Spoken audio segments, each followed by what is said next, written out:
AVP 24 news पर वक्त हो गया है फास्ट से भी फास्ट खबरों का। दिल्ली के एम्स में राष्ट्रपति रामनाथ कोविंद को उनकी बाईपास सर्जरी के बाद शनिवार की सुबह एम्स के आईसीयू के कमरे में स्थानांतरित कर दिया गया। उनकी सेहत में लगातार सुधार हो रहा है। राष्ट्रपति भवन की ओर से जारी बयान में रामनाथ कोविंद के आराम करने की सलाह दी गई है।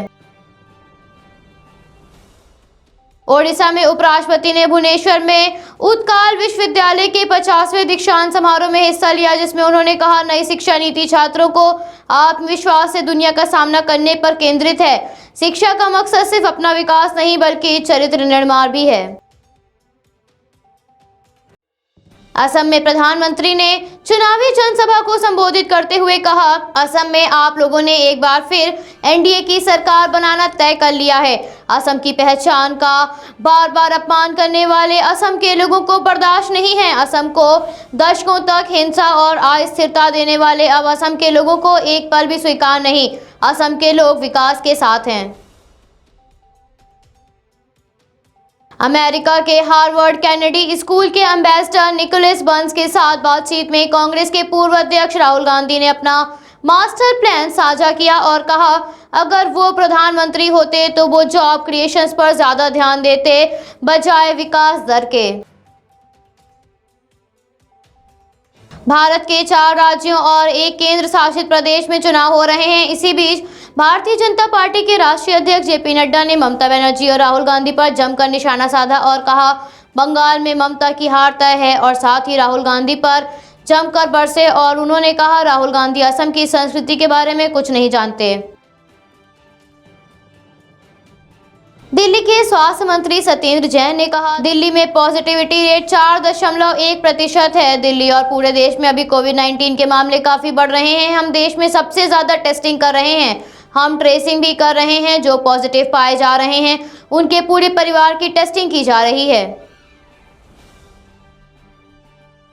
कांग्रेस नेता रणदीप सुरजेवाला ने कहा, बीजेपी तरह तरह के हथकंडे अपना रही है। वो असम, केरल, बंगाल, तमिलनाडु में चुनाव प्रभावित करना चाहते हैं, लेकिन वो इस षड्यंत्र में कामयाब नहीं होंगे।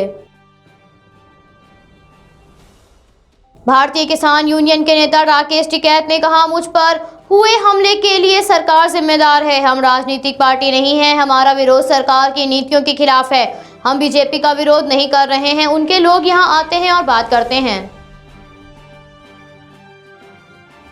नई दिल्ली से देहरादून जा रही शताब्दी एक्सप्रेस में 13 मार्च को C5 कोच में भीषण आग लगने से रेल महकमे में अफरा तफरी का माहौल था। आग लगने के कारणों का पता नहीं चल पाया था, पर बड़ौदा हाउस के अधिकारियों ने पूरी जांच की तो सीसीटीवी फुटेज चेक करने पर ट्रेन में सिगरेट की चिंगारी से आग लगने की पुष्टि सामने आई है।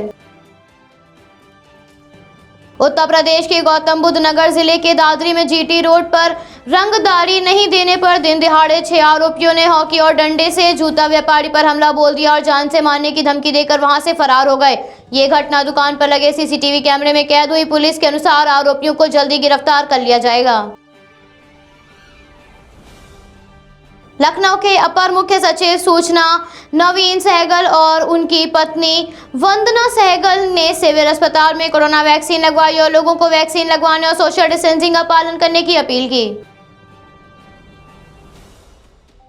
लखनऊ में कोरोना महामारी के चलते 10 अप्रैल को होने वाली लोक अदालत अब 8 मई को पूरे प्रदेश में होगी।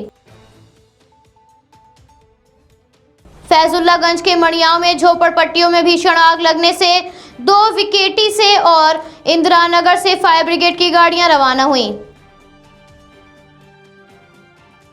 उत्तर प्रदेश की राजधानी में थाना बाजार खाला क्षेत्र में पूजा के बाद जलते दिए से एक मकान में भीषण आग लगने से इलाके में अफरा तफरी मच गई। घर का सामान जलकर राख हो गया, पर किसी तरह की जान हानि की सूचना नहीं मिलने पर पुलिस और दमकल की गाड़ियों ने कड़ी मशक्कत के बाद आग पर काबू पाया।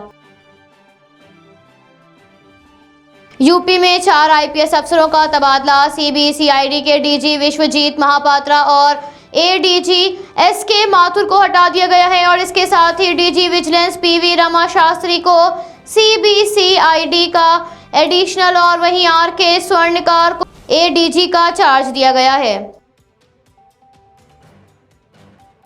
उत्तर प्रदेश के गाजियाबाद जिले के इंदिरापुरम की एक कॉलोनी में युवती को उसकी रूममेट ने ही इंस्टाग्राम पर फर्जी आईडी बनाकर एसिड अटैक की धमकी दी। इस बीच पुलिस ने मामले का खुलासा किया तो सहेलियों के बीच बर्तन और पोछा करने को लेकर झगड़ा हुआ था। पुलिस ने आरोपी युवती को नोटिस दिया है।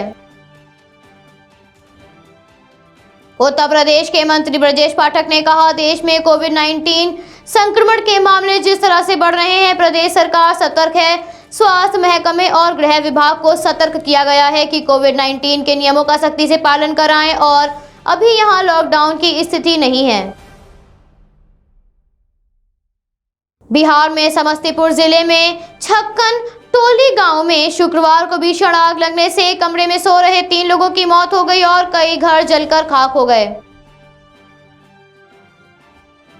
बंगाल के दक्षिण 24 परगना जिले के बुरुईपुर इलाके में शुक्रवार को 41 क्रूड बम के मिलने का मामला सामने आया। आपको बता दें, बुरुईपुर वही इलाका है जहां शुक्रवार को गृह मंत्री अमित शाह और सीएम ममता बनर्जी के भतीजे अभिषेक बनर्जी ने रोड शो किया था।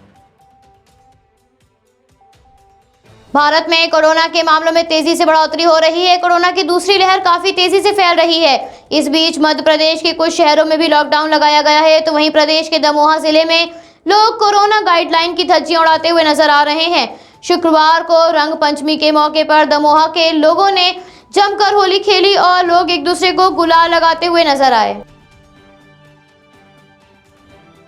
कर्नाटक में भाजपा के वरिष्ठ नेता केएस ने ईश्वरप्पा ने राज्यपाल और केंद्रीय नेतृत्व को पत्र लिखकर मुख्यमंत्री बीएस येदियुरप्पा के कामकाज की आलोचना की, जिसके चलते मंत्री ईश्वरप्पा ने राज्यपाल को चिट्ठी लिख शिकायत दर्ज की है।